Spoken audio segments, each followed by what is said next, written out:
Well, it is time for us to begin. If you would be finding a place to land and opening up your workbooks and your Bibles and whatnot to John chapter 4.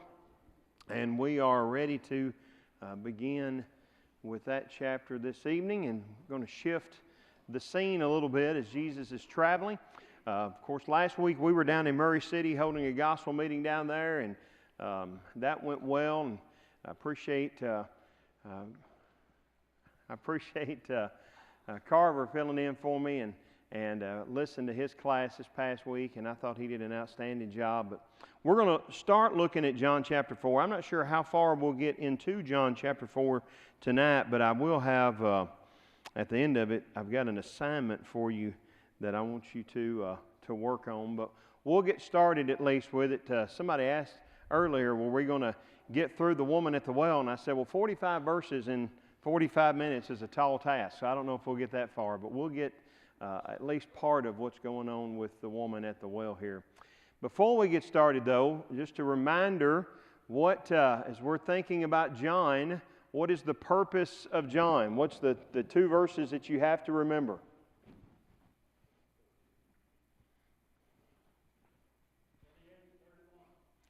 It's close. What chapter? Chapter 20, verses 30 and 31. That's right. Many other signs truly did Jesus, which are not written in this book, but these are written that you may believe that Jesus is the Christ or the Messiah, and that believing you may have life in His name. So John just tells us this is what I'm writing the book about. And all of these signs that we're going to see over and over in this book, and we've talked about already that signs aren't necessarily miraculous. All of the miracles were signs, but not all of the signs were miracles. But these signs are something that has a deeper spiritual meaning behind what's going on to help show us who Jesus is, so that we can believe that He is the Messiah, that He is the Christ, so that we can have life. And we've talked about already how that John has defined what believing is over and over in this book. That believing is the same thing as receiving Jesus. It's the same thing as being born of the Father. It's the same thing as being born from above. It's the same thing as obeying.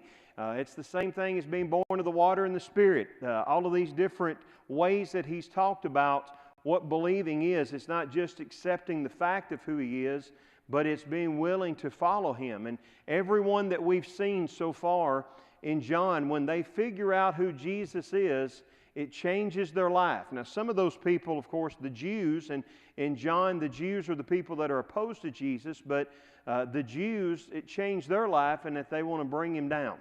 But we've seen, for example, John the Baptizer in chapter 1, and Andrew in chapter 1, and Philip and Nathaniel in chapter 1, that when they realize who Jesus is, we've got to follow Him, and we've got to find others to follow Him as well. In chapter 2, it was the people that was there at the wedding, and then there was the instance that took place in the temple where Jesus cleanses the temple, and they want to know what sign that He showed to have the authority to do that. And then at the end of chapter 2 was where He told us that Jesus didn't have to have anybody witness to Him about men, because He knew what was in the heart of men in chapter 2, verses 24 and 25, I think it is.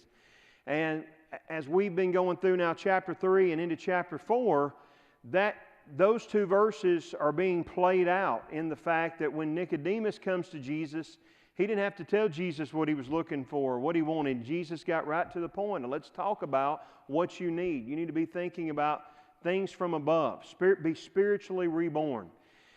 And then that led into the conversation about, at the end of chapter 2, about the disciples of John that were concerned about that Jesus and His disciples were baptizing more than they were. And John says, He's supposed to be doing that. Well, then you get to chapter 4. And we've got another one of these instances where, predicated on what happened in chapter 2, verses 24 and 25, that Jesus knows what's in men's hearts. He's going to have this conversation with a woman and show, again, by what He does and says, that He is the Christ, that He's the Messiah. So, beginning in verse 1, he says, now by the way, this chapter, I think I told you this a couple weeks ago, maybe my favorite chapter in John, and I love John. So this is really, yeah, again, y'all may not enjoy this, but I'm going to have a ball while we study this. But this is a really interesting passage on evangelism. Now, we usually go to chapter 4 to talk about 2 verses, and we'll get to those verses eventually. But really, what we usually go to John 4 for is not really what John 4 is for. That's a little confusing. But the point of what's going on here is not so much the couple of verses that we usually focus on, but rather this conversation that he has with this Samaritan woman. And we'll talk in just a minute about how big that was. But that as we go through this, what I would like for you to do, and maybe you can do it if you've got the John books there with the page on the right side that you can take notes, or on a piece of paper, whatever. As we go through, just kind of be making a list of principles about evangelism that you find in John chapter 4, because there's a bunch of them.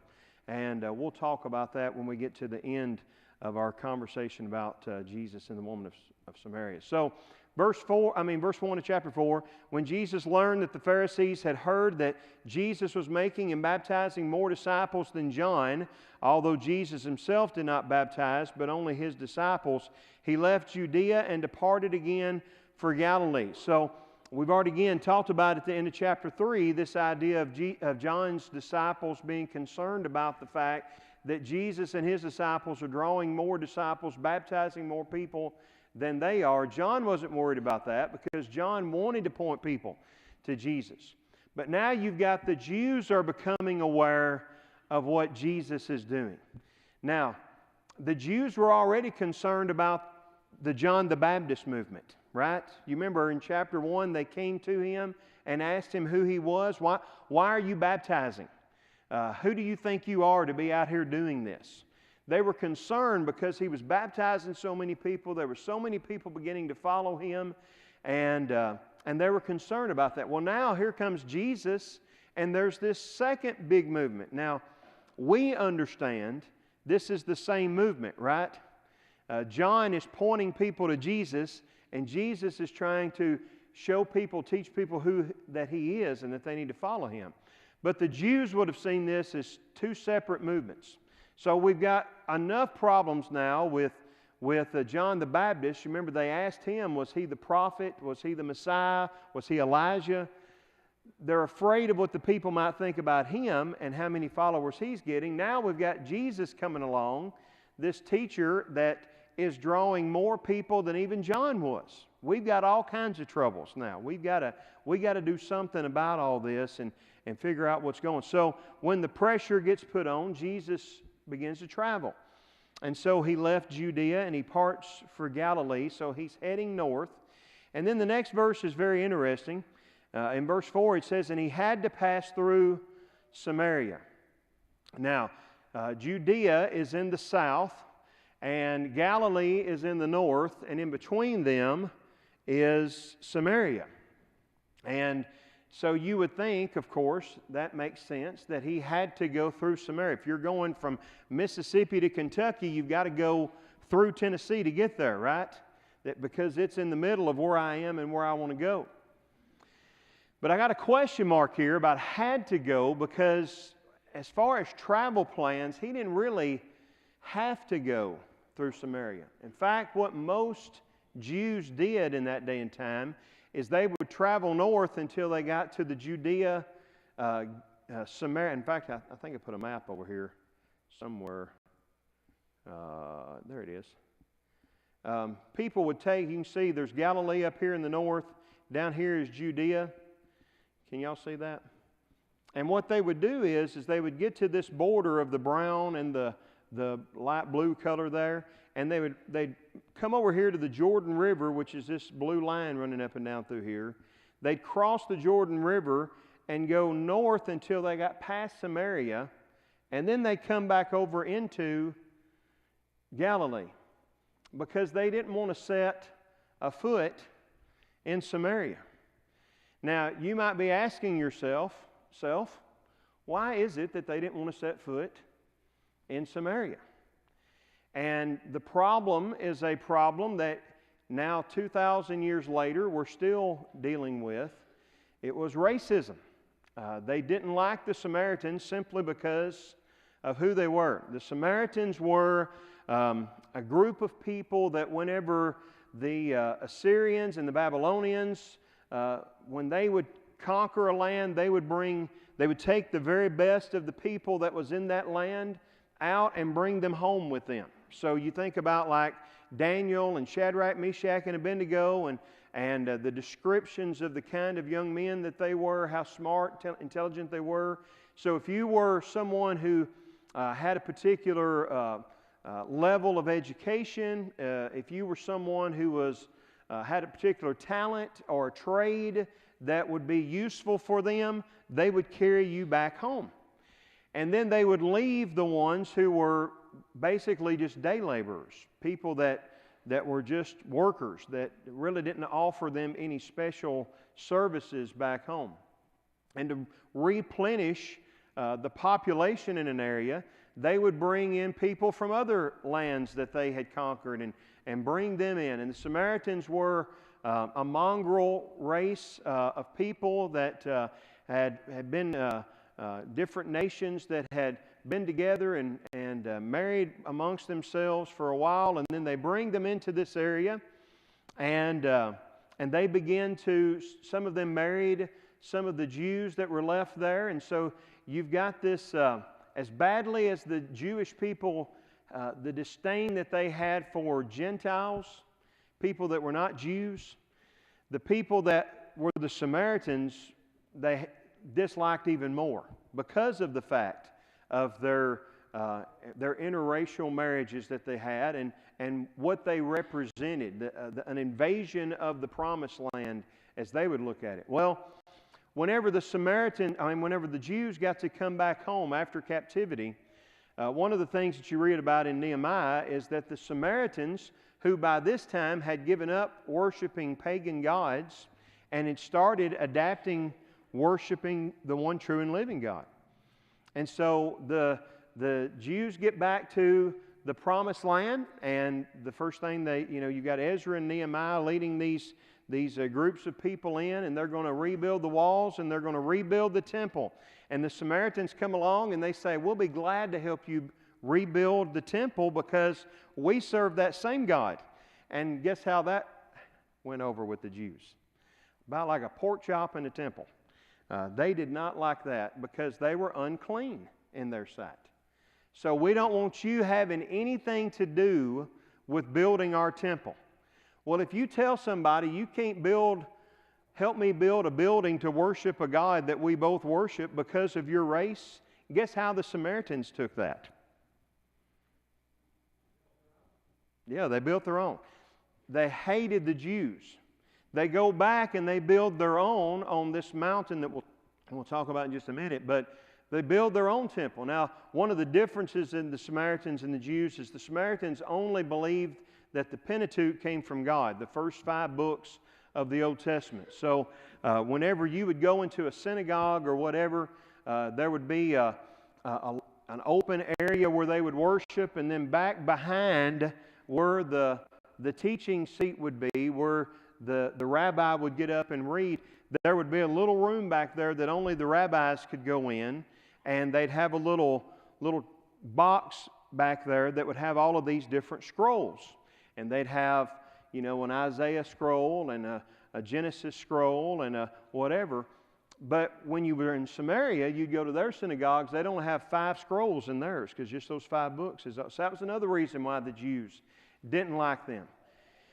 And so the Samaritans got mad at the Jews because the Jews had offended them so. Well, then later on, you've got Antiochus Epiphanes, who comes in and leads the Greeks in, and they, not very long before the time of Jesus, relatively speaking, and they do all sorts of things as they conquer Jerusalem and the Judea area, and the Samaritans are helping them and supporting them and rooting them on. And he goes into the temple, and on the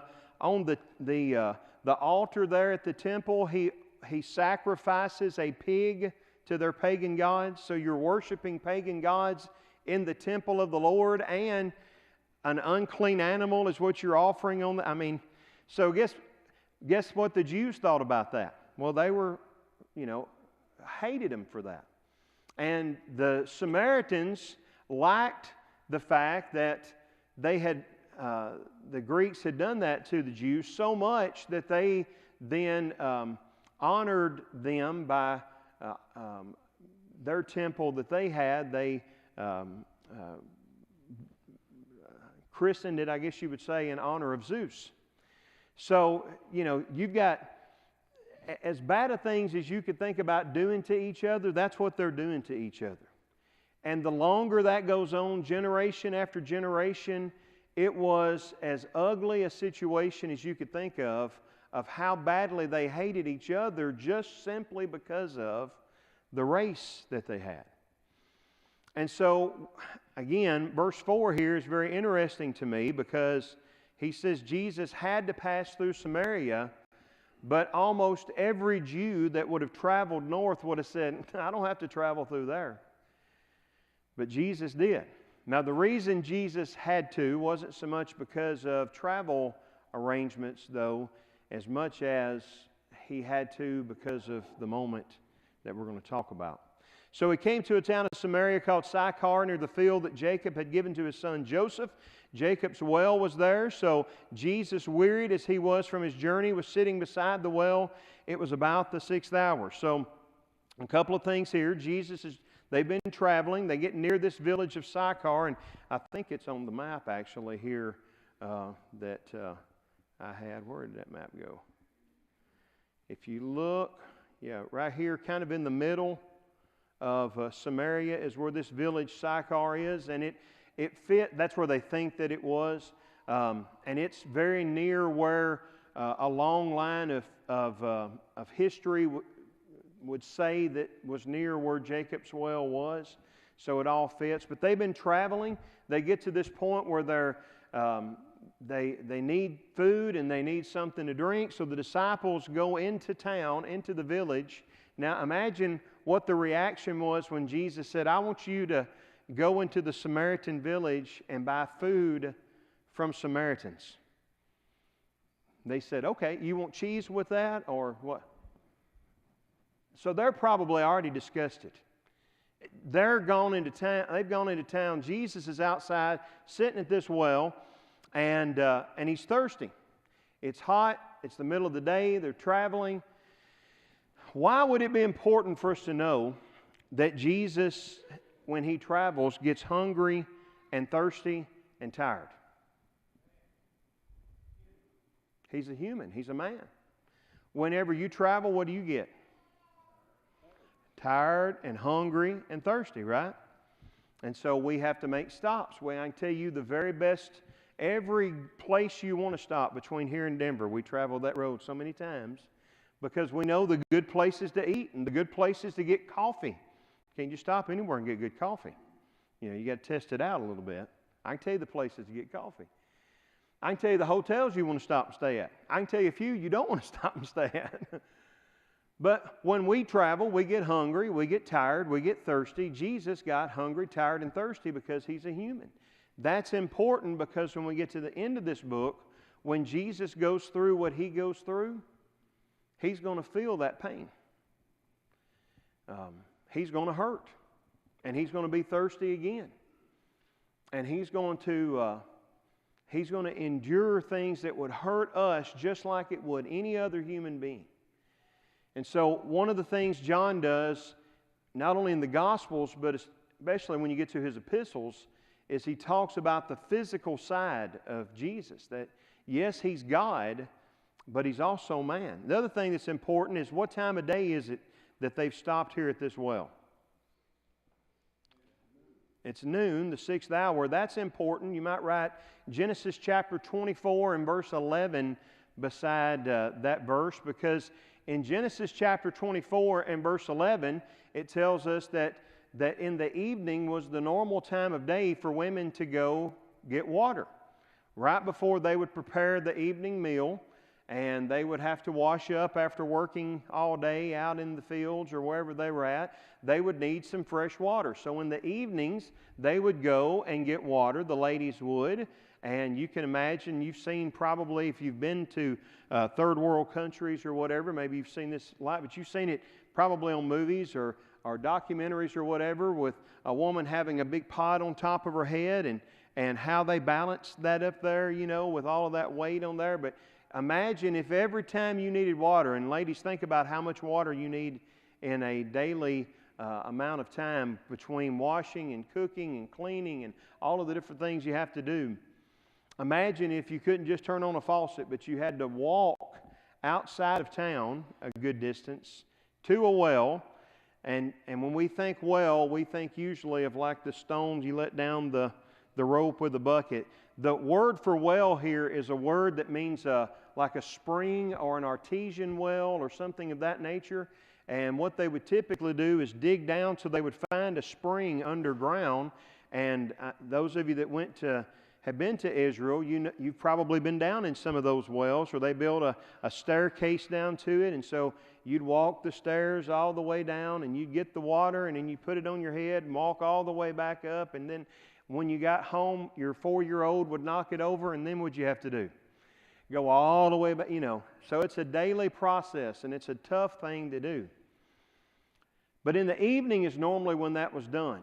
And yet Jesus is here in the middle of the day, and there is a woman that comes along, and it's not normally the time of day that would have happened. And we can only speculate why that is, but most people would speculate it's because of what we're going to find out about her reputation later on, and maybe some of the other ladies didn't want to be around her, or maybe she was made fun of or belittled or thought less of, and that's why. We don't really know why, but it's interesting that she's there at the wrong time of day to be there to get water. And yet Jesus knew when she was going to be there, and He's there at the right time in this situation. So it's about the 6th hour of day, and this woman from Samaria comes to draw water. Jesus says to her, "Give me a drink." And then this parenthetical statement that John gives, for his disciples had gone into the city to buy food. So this Samaritan woman comes along, and Jesus says, "Give me a drink."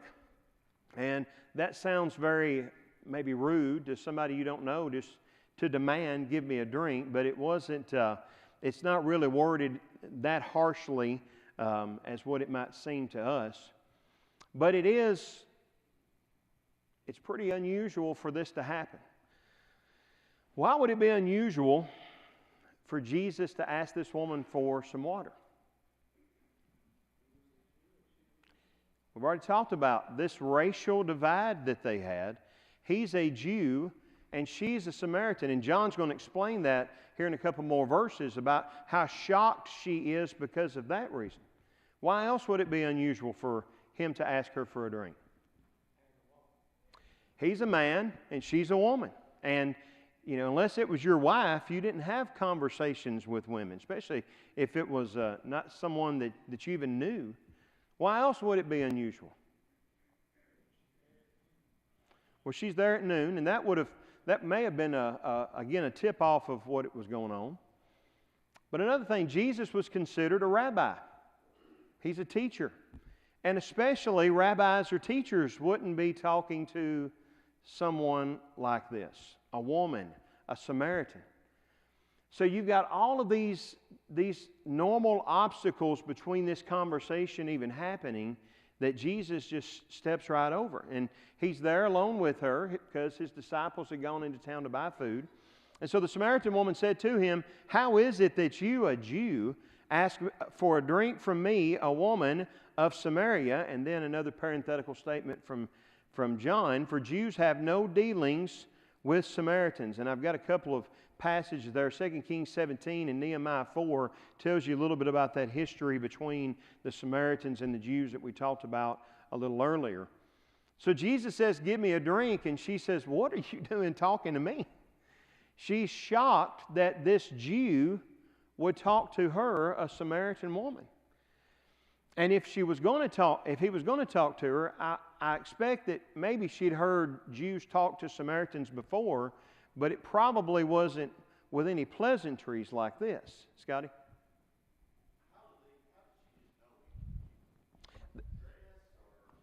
Well, you'd have known Jesus was a rabbi by his dress. But if you remember the woman with the bleeding issue that approached Jesus from behind in the crowd and touched the hem or the tassels on his garments, that was the way that rabbis would dress. But just by the way he looked, she would have known he was a Jew. The physical characteristics that he'd had. Probably their dress wouldn't have been very different from the Samaritans to the Jews. Now, if you're talking about the Pharisees or the very wealthy, there was no middle class, so wealthy or poor, there'd been a little bit of difference in dress. But probably all of them had pretty much the same dress, but just physically she could have. And you can think of, we don't get this in America because we're such a blended culture, but there's certain nationalities that have certain physical characteristics that you can say, that person's not from Germany, obviously. That person must be from, Asia or wherever. You with me? Yeah. But that's probably how she would have been able to tell. So anyway, she's shocked that this Jewish man is talking to her because she wasn't used to being talked to by Jewish men, of course.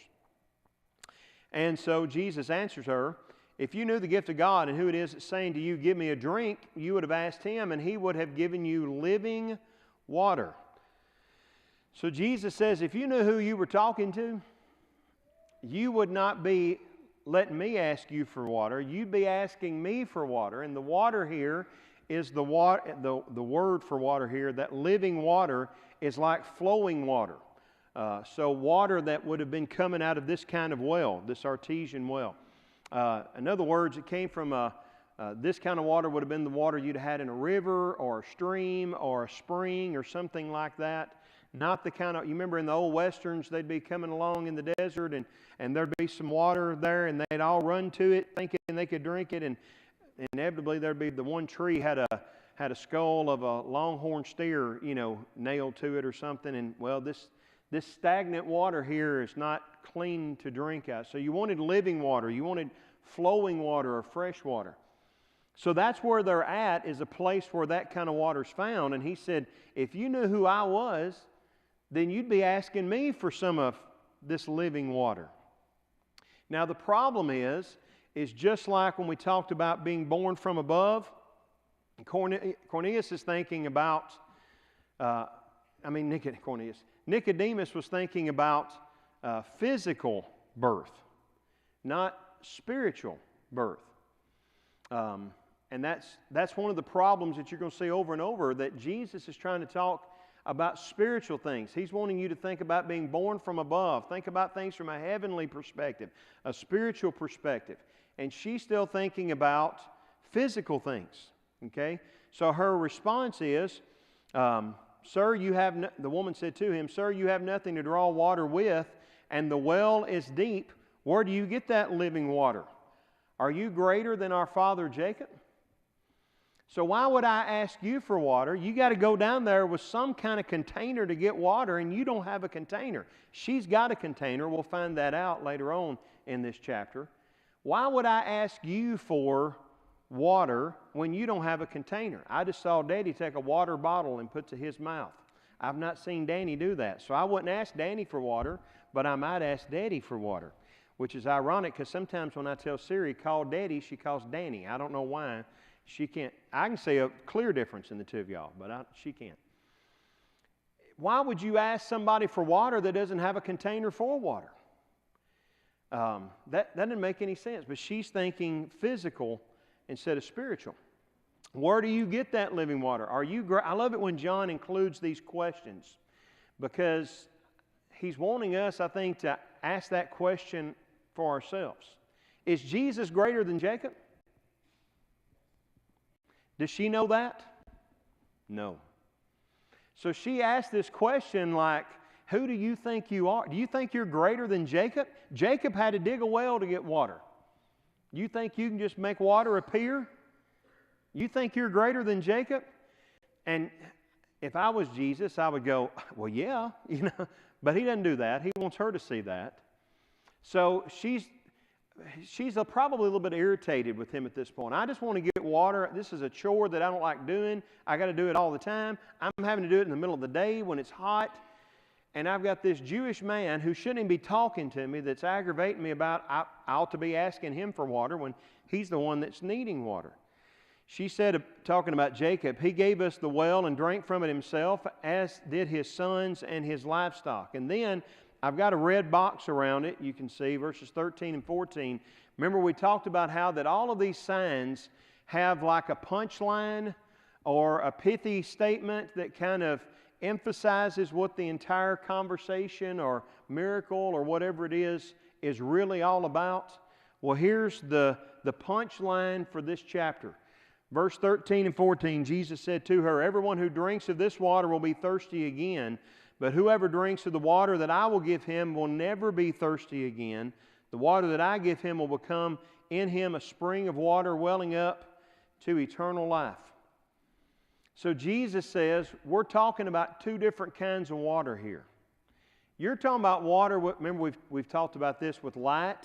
There's light with a little L and light with a big L. There's life with a little L and there's life with a big L. Jesus now saying there's water with a little W, and that's what you're focused on. That's the water that comes out of this hole in the ground. And then there's water with a big W, and that's the water that I give. And if you flip over in John to chapter 7, when Jesus is in Jerusalem for the Feast of Tabernacles, he doubles down on this same conversation again, their same way of teaching. Somebody flip over to John chapter 7 and read verses 38 and 39 real loud for us, please. John 7, 38 through 39.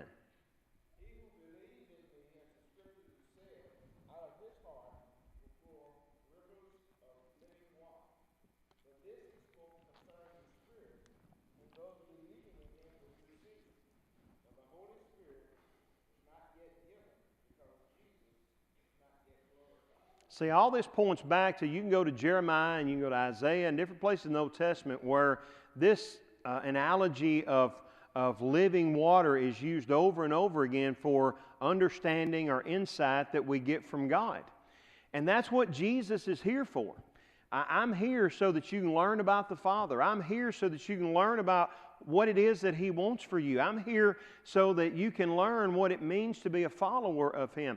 I'm here to ultimately, I'm going to send my Spirit who's going to open up all sorts of doors of knowledge and insight for you.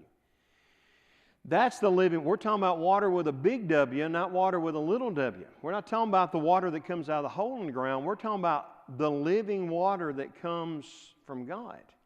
And that's the water that really matters. So the woman says to him, and I can almost see, maybe because I've seen my mama do this with us before, I can almost see her putting her hands on her hips. Sir, kind of looking over her glasses like Mama's doing at me right now, That's right before they use your first and middle name, Sir, give me this water so that I don't have to be thirsty or come back here again. I'm not real sure that you can read that however you want to. I'm not real sure that she's asking this question of, I want some of that water, because she's really bought into who Jesus is or what's going on here. I think this is kind of a sarcastic question. And I say that because we still got a long way to go before she ever makes any kind of change in her attitude towards Jesus. I've got to come down here every day. I've got to carry a water bucket from town all the way outside of town to this place, go down in that hole, fill that thing up with water, put it on my head, climb up the stairs, walk all the way back to town, hope that nobody knocks it over or there's not a hole in it or I don't drop it, every single day. You remember the Dunkin' Donuts commercial with the little short fat guy, the time to go make the donuts? You remember that? Some of you younger ones are going, what are you talking about? Some of you older ones remember, right? It's just something you do every day, monotonous, hard work, don't want to do it. If I don't have to come down, I would love to not be able to come down here. So give me some of this magic water of yours so that I don't have to come down here anymore. But she's still thinking about physical water, the water with the little w.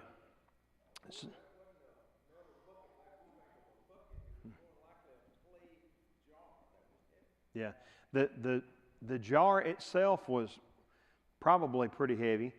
And then when you fill it with water, it's even heavier. Every day, imagine that. And all I want to do right now is I want to get that. I do it every day. I just want to get it filled up, and I want to get back to the house. I got dishes to wash. I got supper to cook. I got whatever. I got stuff to do, and I've got this Jewish man that ain't supposed to be talking to me who's aggravating me about he's got magic water that I won't need any water anymore. So she's, I think, getting more and more frustrated. Jesus doesn't really have her attention yet. He's about to really get her attention. Jesus said to her, verse 16, "Go call your husband and come here." The woman answered him, "I have no husband." Jesus said to her, "You're right in saying I have no husband, for you've had 5 husbands, and the one you have now is not your husband. What you said is true." Now imagine that you've all been in these situations. You're pumping gas, and the guy on the other side of the pump is wanting to have a conversation, and you don't want to have a conversation because you want to get gas and get back on the road, right?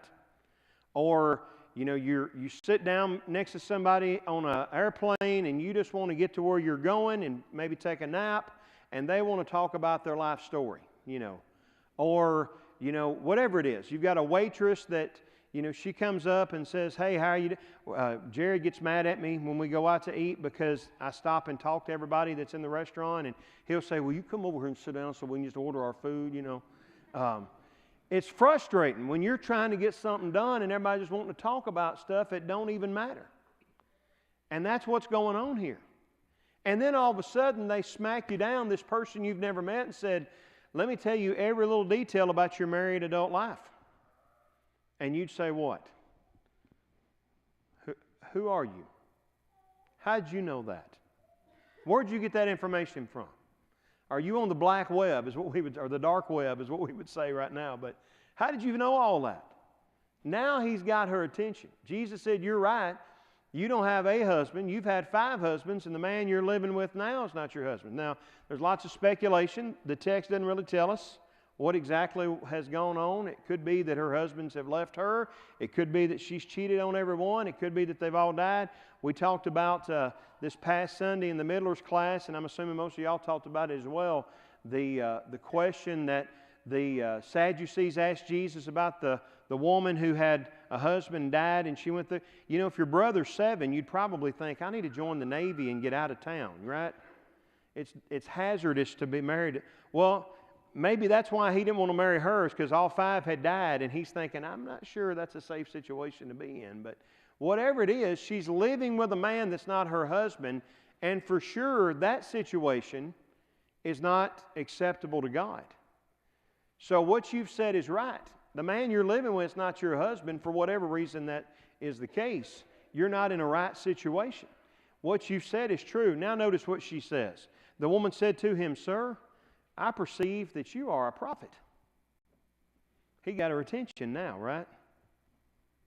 Here's one of the cool things. I don't know if you've noticed in the blue up there. It's kind of a light blue, so maybe you hadn't noticed it. But go back up to the beginning of the chapter again, or at least up to verse 9. The first thing that she said when she addressed Jesus for the first time, what did she call him? Huh? A Jew, that's right.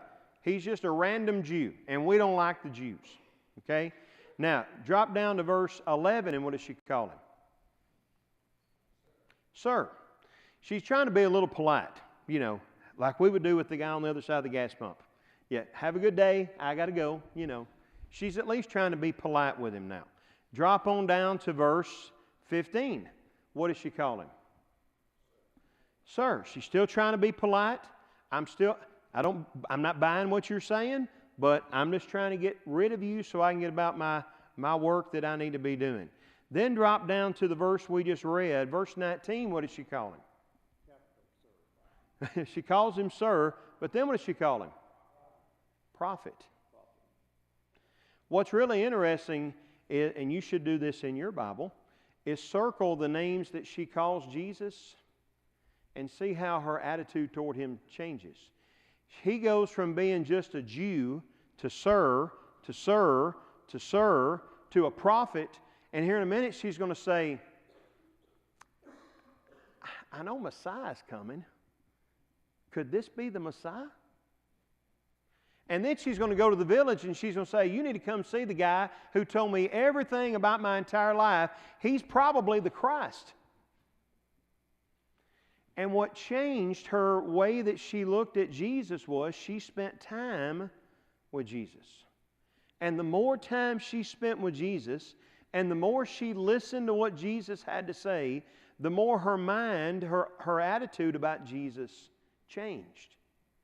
And it's the same for us today. You know, we talk about sometimes why is it that this person that's been in the church for 25 years or whatever, why won't they teach a class? Why won't that person be faithful in their attendance? Why won't that person do this? Or why won't that person know more about the Bible? Or whatever it might be. And how do we get people to do more or to grow more or to study more or to serve more or whatever? And the answer is, as simple and preacher kind of answer as it might be, is really just this. We've got to get people to fall in love with Jesus. And the more time you spend with Him, the more time that you spend in His Word learning about Him, the more time that you spend around people that have been influenced by Him, the more time that you spend talking to the Lord, the more time you're around Jesus, the more... No one has to ask you. Jesus didn't say, hey, I want you to go in the village and tell everybody who I am. He didn't have to tell her to do that. He didn't have to say, what would it take to get you to go be evangelistic? In fact, if you drop on down, I'm stealing a little thunder here from next week, but drop on down to, where are we at here?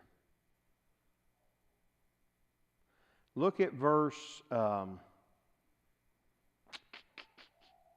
it is, verse 28. Someone read verse 28 of John chapter 4 real loud. So the woman left her water jar and went away to town and said to people. Why did she come to that well? What did she leave behind? You see what happened? The whole point of her existence has changed. Her focus of what she really needs to be doing has changed. What she's all about is totally different, because Jesus went from being just a Jew to a sir, to a sir, to a sir, to a prophet, to Messiah, to the Christ who told me everything about my life. I don't care about the water. I got to go tell everybody about Him. That's what John is trying to get us to do in this book. Spend a little time with Jesus and see if it doesn't change the way you view Him. See if it doesn't cause you to believe in Him and believe in Him more deeply than you have before. See if it doesn't change the way that you live your life, the focus that you have, what you think you need to do with your life. Does that make sense? And the only thing that's changed is just the spending time with Jesus.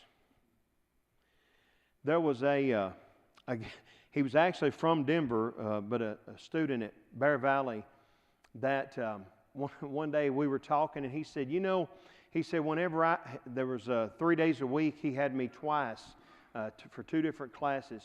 He said, those days of the week, whenever I have your class all day long, I go home and my mom asks me why I'm talking the way I'm talking. And I said, what do you mean? And she said, you're talking with a southern accent. And she said, and I know the only reason is because you're the only person I know with a southern accent. And I tried to tell them, we don't have accents. They have accents, you know. I said, we were speaking English in Tennessee before they knew Denver was out here. Y'all the one messed up the language, you know. When you're around people, it has an effect on you, doesn't it? When you're around Jesus, it's going to have an effect on you. It'll change the way we view Him, and it'll change the focus of our lives.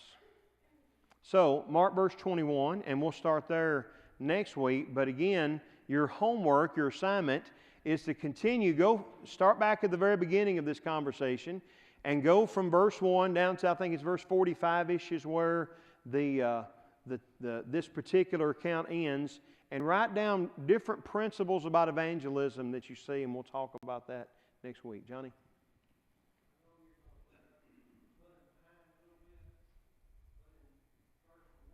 Uh-huh.